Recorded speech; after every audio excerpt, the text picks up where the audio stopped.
Our reign isn't based on physical strength, but on a single, astonishing trait: intelligence. It's the ultimate multi-tool that allowed us to conquer environments, build civilizations, and fundamentally break the game of nature.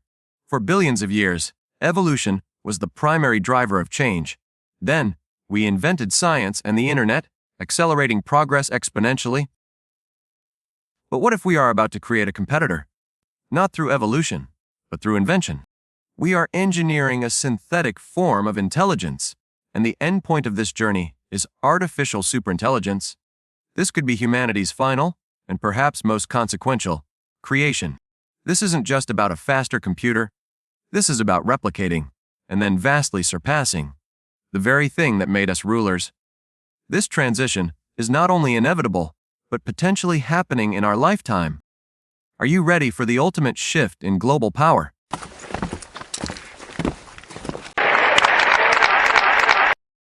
To understand where we're going, we must see how far we've come.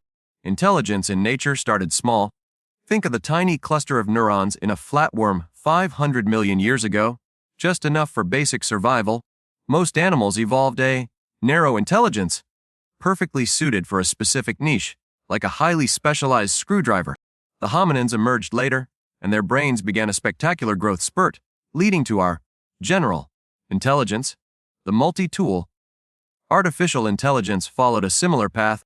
Early AIs were the flatworms of the machine world, simple, specialized, and extremely narrow. In 1997, when IBM's Deep Blue beat the world chess champion, it shocked the world. Yet, it was still narrow intelligence, a bee, brilliant at one task, but utterly incapable of making you a cup of coffee. The fear factor was low, because we could still clearly see the limits of these systems. The real revolution began when we taught machines to teach themselves, entering the era of machine learning and neural networks. These systems are vast networks of artificial neurons, initially clueless, thrown into an ocean of data. Using massive supercomputers, these AIs write their own rules to solve problems. The terrifying, yet fascinating, part is that we don't exactly know how they do it. The system becomes a black box of code. We see the input and the output, but the internal reasoning is often a mystery. This self-improvement loop led to AI's mastering Go in 2016. Later, an AI taught itself chess in 4 hours and defeated the best specialized bot. This was the critical shift from a simple tool to a powerful, opaque entity capable of deep self-optimization. For the average person, AI remained theoretical until one piece of software changed everything: ChatGPT.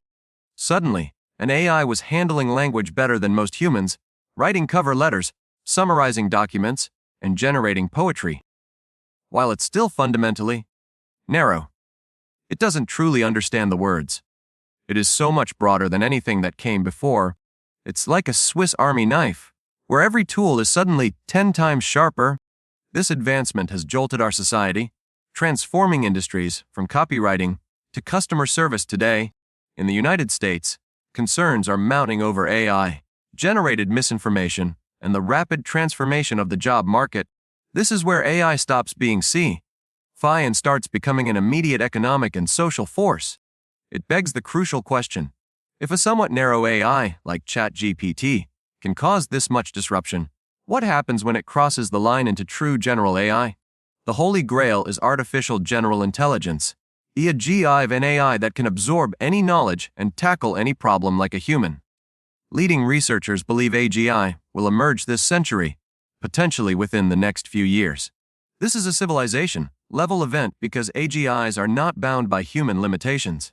Imagine an average human intelligence, but one that runs as pure software, is 10 times faster, and never sleeps or gets distracted.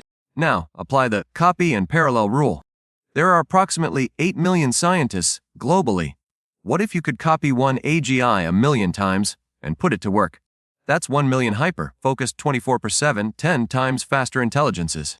The potential for good, curing cancer, fixing climate change, is mind-boggling.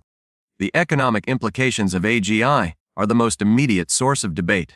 AGI could suddenly automate every intelligence-based job in the world: coding, law, financial analysis, and creative content creation. It would perform these tasks better, faster, and cheaper than any human.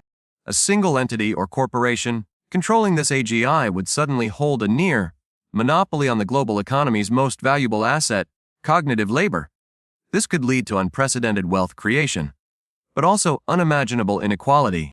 The result could be mass unemployment and a complete restructuring of our social contract. For major nations like the US and the UK, this debate is no longer academic, but an urgent economic crisis.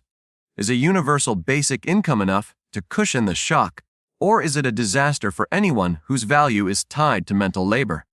AGI is just the next step. The true promise and fear is the intelligence explosion.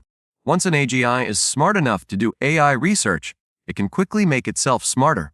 This feedback loop is what experts call recursive self-improvement. Because AGI is software, it can improve its hardware and software at electronic speeds, unconstrained by biology. This rapid acceleration could potentially take the AGI to an intelligence level so high that it becomes an artificial superintelligence. This is the tipping point, the moment the entity becomes smarter than all of humanity combined. We have no reliable blueprint for what a superintelligence would look like. Its motives, goals, and inner world would be incomprehensible to us. We would be to an ASI as squirrels are to us. This hypothetical entity is the God in a box. The optimistic future. An aligned ASI could solve our greatest existential threats and usher in a true golden age. The pessimistic future. An ASI could subvert civilization, not out of malice, but out of optimization. For instance, if its goal is to maximize paperclips, it might logically dismantle the entire planet for raw materials. Our inability to stop it would be absolute.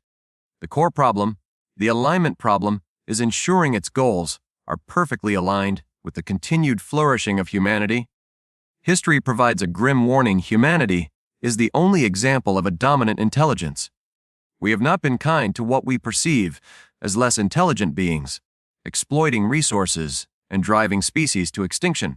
The creation of ASI is the moment we hand over the power of control to a non-biological entity. This will be the single largest transfer of power in history. Right now, the largest and richest companies in Silicon Valley are in a fierce, multi-billion-dollar race to build the most powerful AI. This race is fueled by economic incentives, but the prize is truly existential. It is a race toward the finish line of human intellectual supremacy. We are running headlong into this future. The only question left is, how do we prepare? The most valuable skill in an age of exponentially increasing machine intelligence is to remain intellectually nimble. We must be better, more adaptable thinkers. Understanding the mechanics of this transformation is vital. Whether ASI brings about utopia or catastrophe, a computer might be able to write an essay or solve an equation, but our uniquely human ability to think critically remains our ultimate defense. We must ask, why? And contemplate the moral weight of our own creations. The last invention of humanity is already being built. Who knows how long we have until we must confront our ultimate creation, and whether it sees us as its architects or its raw material.